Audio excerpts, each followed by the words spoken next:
Diversi nubifragi si sono alternati nel corso della giornata anche su Udine e la provincia.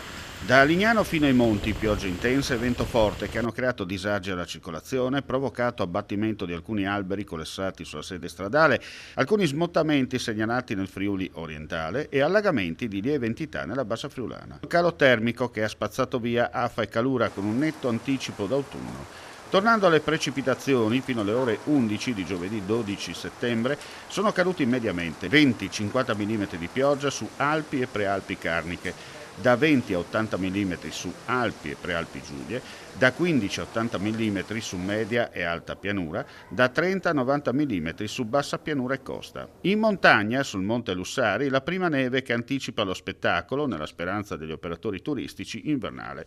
Operative le squadre comunali della Protezione Civile e Vigili del Fuoco, una trentina le chiamate pervenute attraverso il numero unico di emergenza 112.